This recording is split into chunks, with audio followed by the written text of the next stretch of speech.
अस्सलाम वालेकुम रहमतुल्लाह। पाकिस्तानी कौम इस कदर मुनाफा कौम है कि हुक्मरान इन्हें चाहिए साइकिल के ऊपर खुद हों ये बड़ी बड़ी गाड़ियों और मोहल्लात के अंदर।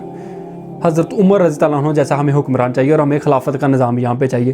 तो इनसे पूछे कि जनाब खिलाफत फिर किसकी चाहिए? बरेलवियों की खिलाफत चाहिए, वो अहले हदीस को मारना शुरू कर देंगे, दंगा फसाद शुरू हो जाएगा। अहले हदीस की खिलाफत चाहिए, वो आप लोगों के मज़ार गिराना शुरू हो जाएंगे, तब भी दंगा फसाद शुरू हो जाएगा। अहले तशीक चाहिए, वो अब दोनों को मारना शुरू हो जाएंगे, तब भी दंगा फसाद शुरू हो जाएगा। और हाल ये है कि आप लोग तो एक मोहल्ले में इकट्ठे नहीं हैं।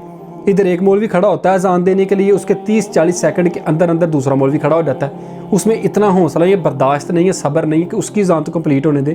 इतने जाहिल लोग हैं ये। और इत्तेफाक इनका एक मोहल्ले के अंदर नहीं है कि चले यार मिल बैठ के यही बात हम कर ले कि एक दिन आप अज़ान दे लो, एक दिन मैं दे लूँगा, या एक अज़ान आप दे लो, एक मैं दे लूँगा। ये तो एक मोहल्ले में इकट्ठे नहीं हैं और बातें करते हैं यहाँ पर हमने जी खिलाफत का निज़ाम लाना है। कौन सी खिलाफत का जनाब आप लोगों ने निज़ाम लाना है? और दूसरी तरफ हुक्मरानों को देख लें जी, हमने यहाँ पे रियासत मदीना बनानी है। और जनाब वो नबी इस्लाम की हद तक थी, उसके बाद खुलफा राशिदीन में इत्तेफाक नहीं था, वहाँ पे इख्तलाफ शुरू हो गया था। किस कदर कत्लो गारत शुरू हुई आप लोगों को क्या पता नहीं। आज तक मुसलमानों के अंदर वही चीज़ चल रही है, आपस में एक दूसरे को कत्ल करने पर तुले हुए हैं। नहीं यकीन, अफगानिस्तान पाकिस्तान वार देख लें, TTP देख लें, उनका भी तो मजहबी लोगों ने दिमाग ख़राब किया हुआ है। मज़हब के नाम के ऊपर ही वो इस तरह के धमाके करते हैं, मज़हब के नाम के ऊपर वो दहशतगर्दी करते हैं। बच्चों को दिमाग ख़राब जो करते हैं, बच्चों को जो मोटिवेट करते हैं, वो मज़हब के नाम के ऊपर ही कर रहे हैं। और जो उठा था जनाब रियासत मदीना वाला, उसने सारा का सारा निसाब उठाया, ला के उसने डाल दिया सारा का सारा जी स्कूलों के अंदर। जनाब फिर स्कूलों को बंद कर दो, बच्चों को मदरसों में डाल देते हैं। क्या ज़रूरत है बच्चों को वहाँ पढ़ाने की? स्कूल में हिंदू के बच्चे ने भी आना है, ईसाई के बच्चे ने भी आना है, सिख के बच्चे ने भी आना है। आप किस तरह ज़बरदस्ती से उसके ऊपर अपना इस्लाम नाफिज कर सकते हैं? अगर आपको इस्लाम ही नाफिज करना है तो आप बच्चों को मदरसों में डाल दें।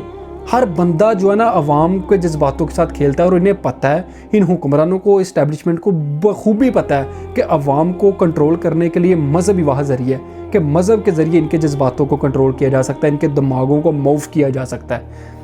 इसीलिए वो आप लोगों के साथ इस तरह करते हैं क्योंकि आप लोग इस चीज़ के हकदार हैं। आपसे मुराद मैं भी इसमें शामिल हूँ, हम लोग इस चीज़ के हकदार हैं, इसीलिए हम लोगों के साथ वो इस तरह का बर्ताव करते हैं। अगर यकीन करें मुखलसी के साथ आप लोग यहाँ पे कोई एक भी कानून नाफिज कर देते ना, बेशक आप यूरोप अमेरिका की जमहूरियत, डेमोक्रेसी जिसे हम कुफर समझते हैं, वो ही नाफिज कर देते तो यकीन करें पाकिस्तान तरक्की की राह पे गामजन होता।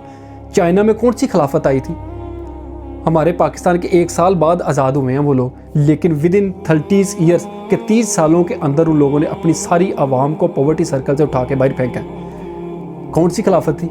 सिर्फ उन लोगों ने मुखलस दिली के साथ जो है ना वहाँ पे कानून नाफिज किया था।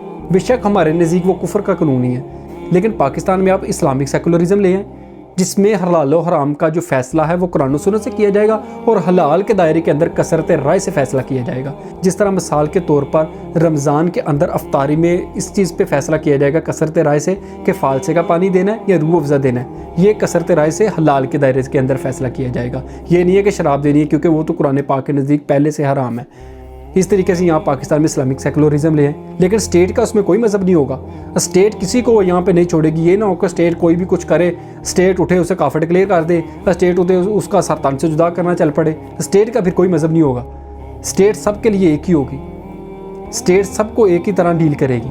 बेशक कोई ईसाई है, बेशक कोई क्रिश्चियन है, जो भी है, बेशक कोई सिख है, हिंदू है, जो भी है, स्टेट सबके लिए एक ही रवैया अख्तियार करेगी। स्टेट क्योंकि माँ की हैसियत होती है, तो माँ के लिए सब बच्चे एक जैसे होने चाहिए।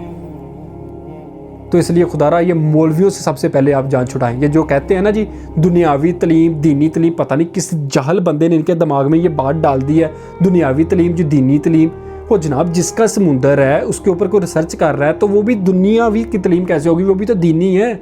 समुंदर किसका है? उसी खुदा का है ना, उसी अल्लाह पाक है ना। ज़मीन किसकी? उसी अल्लाह पाक की है ना। फिजिक्स का जो अगर कोई कानून, कोई नेचर के रिलेटेड अगर कोई रिसर्च कर रहा है तो वो दुनियावी कैसे होगी? वो भी तो दीनी है। और हमारी पीछे रहने की वजह सिर्फ ये मौलवी तबका है। इनसे जान छुड़ाएं, इनसे माफ़ी मांग लें आप लोग। और 36 किस्म के हमारे यहाँ पे स्कूल हैं। टाट स्कूल अलग है, बीकन हाउस अलग है, ग्रामर स्कूल अलग है, और इसी तरीके से मदारस का हाल है।